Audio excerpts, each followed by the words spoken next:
So when I was about 15, my parents and I went to a family party. There was music and all the parents were dancing and asked if I would keep an eye on the 5 to 8 kids.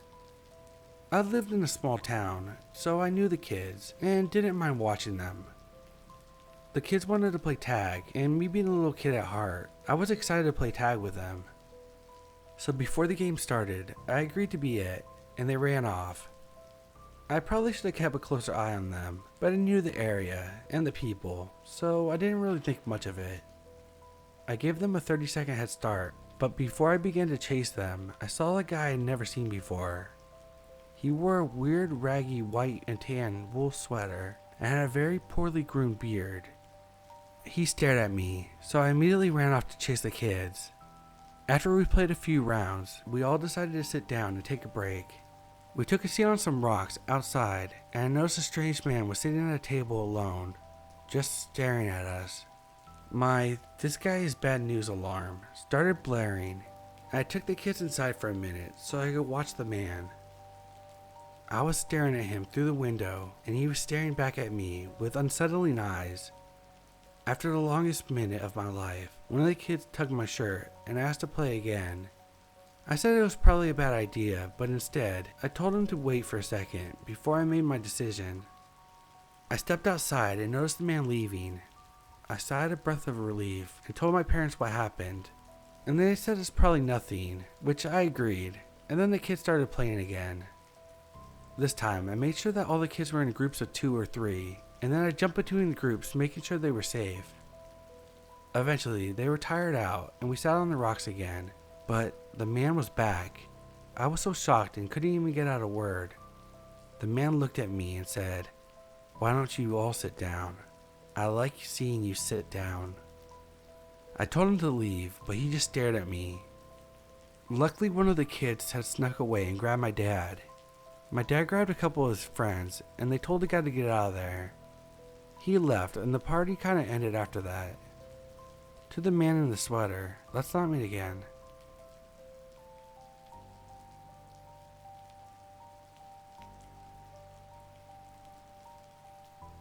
I didn't go to uni, but my best friend Tessa did, so of course I wanted to go to her housewarming party after I hadn't seen her for so long. I drove to her new house, about an hour's drive from me, and met her early so we could go out for dinner and pick up some cheap alcohol and mixers for later. When we got into the house, I was introduced to some of her new housemates for the first time and picked a seat on a rusty brown sofa that looked like a dog's chew toy. It wasn't glamorous, but Tessa was so excited for her two worlds to collide. A little bit of awkwardness later, I realized that I'm the only new person and everyone knows each other. The house slowly fills up with people, drinks are poured, and the volume is rising on the speakers. A little bit of backstory. I'm in a career where I have to have an extended DBS check all the time and cannot have anything on my criminal record, not even a driving offense. I don't really know anyone, and after coming back from the bathroom, I can't find my friend. I don't really know the house that well, so I go upstairs to look for her. As I get to the first bedroom, I'm welcomed by a crowd of shrieking girls that wanted to compliment my hair and nails. I asked them if they've seen Tessa, and they said no. As I turn to leave, I'm blocked by these 3 guys leaning over the dresser, doing lines of coke.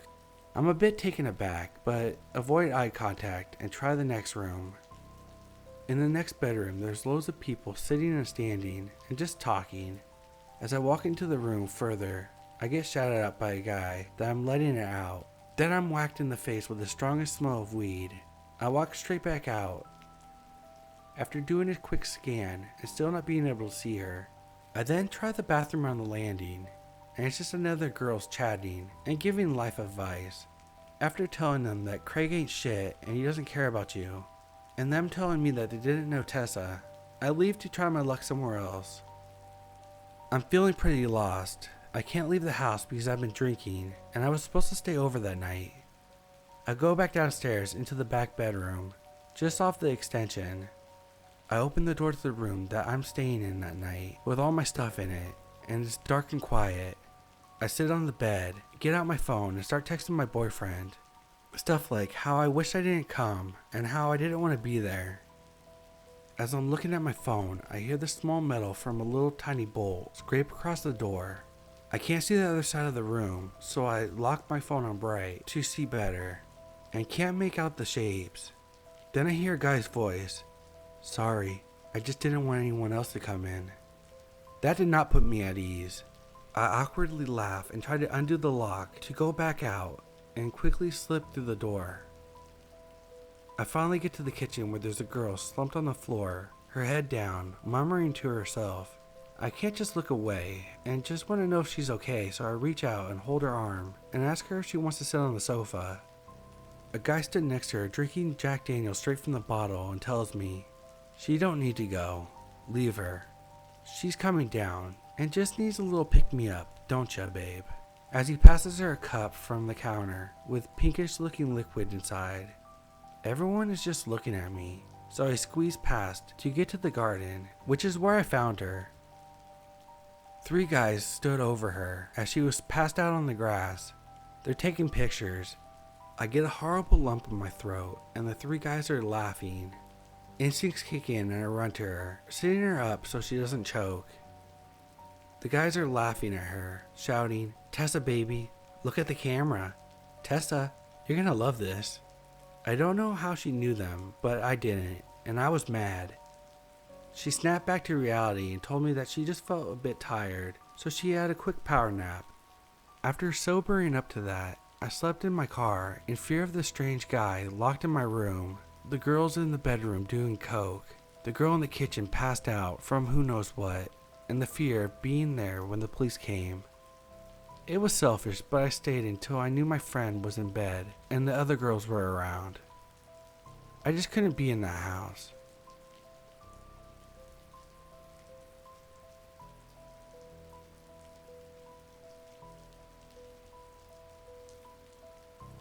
I'm a female and 25 years old. Back in 2011, when I was 16, I did an exchange year in the States. It was my first time being away for a long period of time, around 10 months. It was a really awesome experience, and I recommend a year abroad to anyone. But I had a really creepy encounter, the one that also makes you second guess your decision making skills.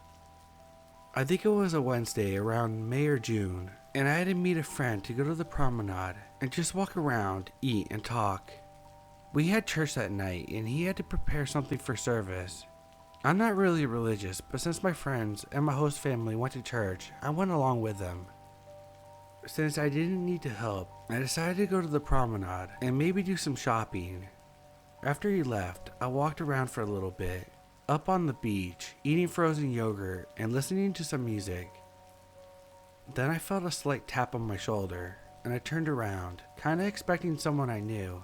But there was this guy with blonde, short-length hair that was kinda wavy, pale skin, and around 25 I would guess. If I remember correctly, he was a little shorter than me, or maybe around the same height. He said hi, and I said hi back. He asked me what I was doing here all alone, and I told him I was waiting for a friend. He nodded and asked if I wanted to walk around while I was waiting, since he had nothing to do. For some stupid reason I said yes. Please don't ask me why. I'm really bad at turning people I don't know down. I got up and we started walking aimlessly, but it eventually ended up near the pier. He asked me a bunch of questions, where I was from, what I was doing here in the States, if I liked it here, if I had friends, and so on. He had an Eastern European accent, and I think he also mentioned that he's from Croatia, or another country in that area. Eventually, he started asking me if I had a boyfriend, and when I declined, he asked me what my type was. I answered him, I like Japanese guys. I used to be kind of a weeb. And he said that he knew some Japanese guys, and that a friend of his was having a party close by. He invited me, and my stomach dropped.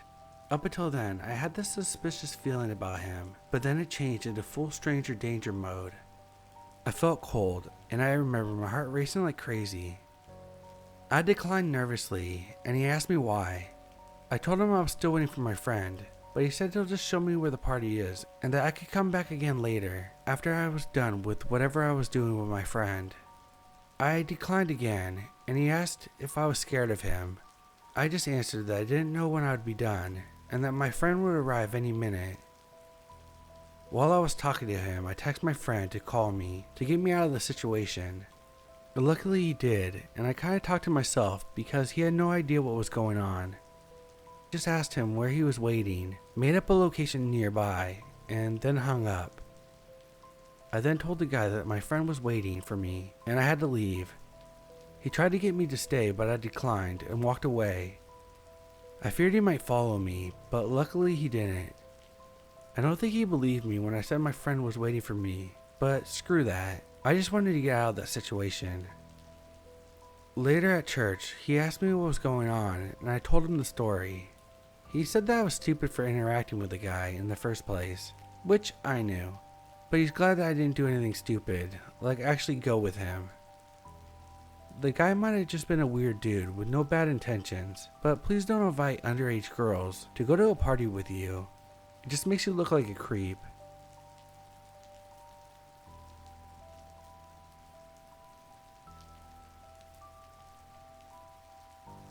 This happened about 20 years ago, and I was reminded of the event talking with my wife.